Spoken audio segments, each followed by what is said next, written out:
உங்க பேருக்கா? என் பேர் அமுதவள்ளி. வணக்கம்.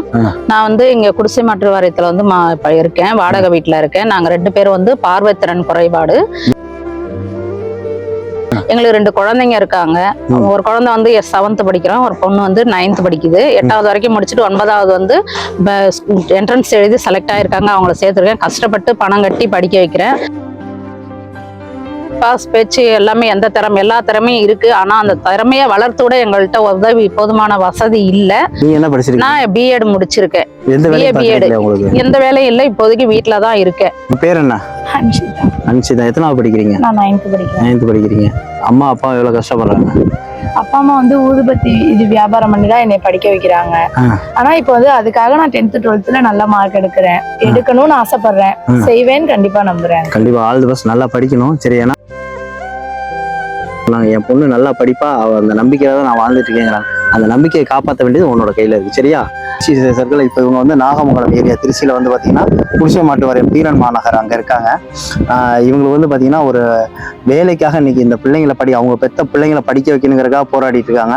ஆனாலும் இந்த சமுதாயத்தில் என் பிள்ளைங்களை நல்லபடியாக வளர்க்கணுங்கிறக்காக போராடிட்டு இருக்காங்க ஒரு தாயா.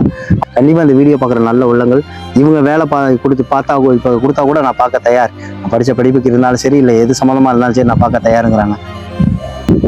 எந்த வேலை வேணாலும் பார்க்கலாம். சேல்ஸ் பண்ணலாம், இல்ல ரீகைனிங், சேர் பின்றது, கூட போடுறது. கூட பின்றது உங்களுக்கு வாங்கி கொடுத்தா நீங்க பண்ணுவோம். வாங்கி கொடுத்தா பண்ணுவோம். கண்டிப்பா உங்களுக்கு எல்லாமே தெரியும். சரிக்கா, நான் அதுக்குள்ள ஏற்பாடு நான் உடனே பண்றேன். இல்ல அதுக்கு நான் முதலீடா கொடுக்கணும்னாலும் நான் கொடுக்க தயார். இல்ல உங்களுக்கு அதை கூடையா வாங்கி தரணும் அப்படின்னாலும் நான் அதை செய்ய தயார். உங்களோட உதவிக்கு நன்றி. நாங்க இருக்கோம், இந்த இடத்துல இருக்கோம், முடியாதவங்க அப்படின்ட்டு எனக்கு என்னன்று இல்லாம எங்களுக்கு வந்து தேடி வந்து எங்களோட உதவிகளை கேட்கறதே பெரிய விஷயம் இந்த உலகத்துல. ஆனா வந்து நீங்க கேட்டு எங்களுக்கு வந்து தேவைகளை செஞ்சு தர்றதுக்கு வந்திருக்கிறதுக்காக உங்களுக்கு ரொம்ப நன்றி சொல்றோம் சார். ரொம்ப நன்றிக்கா. பரவாயில்லக்கா, நீங்க நல்லபடியா தொழில் தொடங்கி நல்லபடியா இருந்தா போதும். பணமா இருக்கு. சரியா? நீங்க உடனே இதை போய் வச்சு நீங்க உங்க தொழிலுக்குள்ள ஏற்பாடு நீங்க உடனே நடவடிக்கை எடுக்க. பிள்ளைங்களை படிக்க வைக்கிறீங்க. இந்த பணம் வந்து நான் ஒரு கூட பிறந்த தம்பி மாதிரி நினைச்சுக்குவாங்க என்னைய. சரியா? இது ஒரு உதவியால நீங்க நினைக்க வேணாம். ஒரு தாய்க்கு செய்யற மாதிரி தான் நான் செய்யறேன். கண்டிப்பா இதை வச்சு நீங்க உடனே தொழிலுக்கு என்ன தேவையோ நீங்க அதுக்குள்ள பொருளை வாங்கி நீங்க முதலீடா வச்சு செய்ய ஆரம்பிங்க.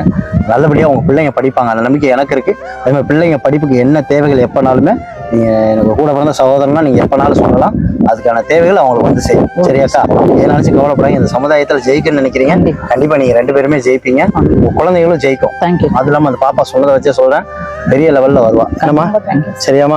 நீ எவ்வளவுக்கு எவ்வளவு எஃபர்ட் எடுத்து அவங்க உன்னை முழுசா நம்புறாங்க. அந்த நம்பிக்கையை காப்பாற்றணும். சரியா? ரோட்ல நடந்து போறோம், ஸ்டிக் போட்டு. எல்லாருமே வந்து உதவி செய்யறது இல்ல. யாரோ 100ல ஒருத்தர் 110 பேர் தான் செய்யறாங்க. சோ அது மாதிரி நீங்க எனக்கு என்னன்னு போகாம எங்களுடைய திறமைகளை உள்ள அடங்கி இருக்கிறது எங்களுக்கு தட்டி எழுப்பி எங்களை நிக்க வச்சுங்களா, அதே உங்களுக்கு ரொம்ப நன்றி. பரவாயில்ல, நீங்க சந்தோஷமா இருந்தா போதும். பிள்ளைங்க நல்லா படியா பாத்துக்கோங்க. எப்பனாலும் என்னனாலும் கால் பண்ணுங்க. Okay sir. தேங்க்யூக்கா. தேங்க்யூ.